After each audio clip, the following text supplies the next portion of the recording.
for clapping right now for my boy, Franklin Miller.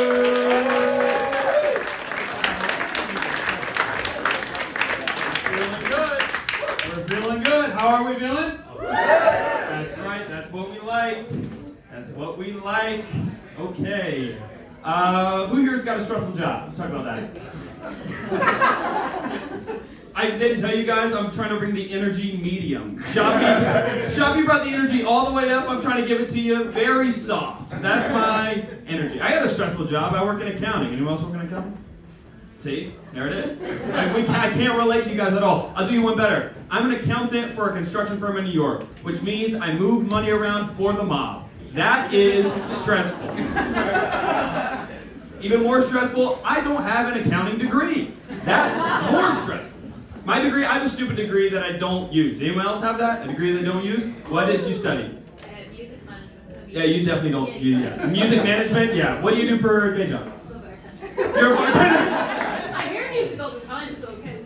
To be fair, music management and bartending, I think that's like a direct pipeline. I feel like that's... That's where I was going. Yeah. What about you? You raised your hand. What'd you study? Biomedical science. Oh, and you don't use a degree. Biomedical science, you don't use a degree. Are your parents upset with you at all? Or no? What do you do for work? I'm a bartender. Oh my god. Bartender. Okay. That's great. Are you also a bartender? I'm not. What do you do? You're a bartender, just say it. You're trying to think, I'm a cocktail connoisseur. That's what it's okay, you can be bartender. I'm a mixologist. It's like when we went to Subway and they called them all sandwich artists, like that, like if you work in fast food, it's okay. I got a multidisciplinary studies degree, which is when you're too dumb to have one major, so you take 3 minors. That's what I did, and now I move money around, and that's why, it's not good. I don't know. So it's like a modern office, kind of, right? Like they don't give people health insurance, but they bring a dog in once a month, like that's supposed to cure, like, all ailments. I don't know. And the other day, they came out with a company holiday policy, all right? They said I could have one person of color holiday off. They call it a floating holiday. They said you can either have Indigenous Peoples Day or Juneteenth off. You can't have both. They made me have an internal racial draft of who I value more in this country. I am bad at math, but I did do that math. I had to look long and hard. I was like, okay, my great-grandfather was Native American. Juneteenth is in the summertime. I have to go there. My great-grandfather, he never went to a cookout. Those things are fun. He has to, his name was Walking Stick. You know that was his real name. Century later, I'm built like a literal walking stick. So the Native Americans, they nailed that. They nailed that comp. They nailed it. Let's see, what's going on? What's new with me? I know, I was reminiscing lately, so I went home for the first time in forever. I'm from West Virginia. Anybody from there? No? Okay. I went back home to West Virginia, and it made me reminisce. I still haven't told my mom this. I got an underage citation in college for drinking. All right, I was 20 years old, and I had 3 warm Coors Lights. The mountains weren't even blue. I remember this. I didn't go into a courtroom and plead guilty. They made me mark on it like I killed somebody. Yes. Check guilty. I had to plead guilty in a court of law that I had 3 warm Coors Lights. The biggest crime of that night was having a woman drive me home, and that's why we got in trouble. I should have never let her behind the wheel. That was my issue. I just turned half this room off. It's okay. That was my biggest issue. She drove me home. I had 3 warm Coors Lights. She drove me home. She said, "Do you live on the left side of the street or the right side?" I said, "Right side." She's already in the left lane. Whips it into the right side of the street, pulls into the parking lot. Then the police light us up. They breathalyze her, field sobriety test her, nothing. Bring the K9 unit out, nothing. And then they're like, "How old are you, guy?" And I was like, "I'm 20. And they go, "We're going to throw the book at you." That's what they did. I had to pay $300. I had to, again, plead guilty, pay $300. I had to take 8 hours of community service. I had to go to college Alcoholics Anonymous. I had to go to. At West Virginia University, everyone is there. That's just like it.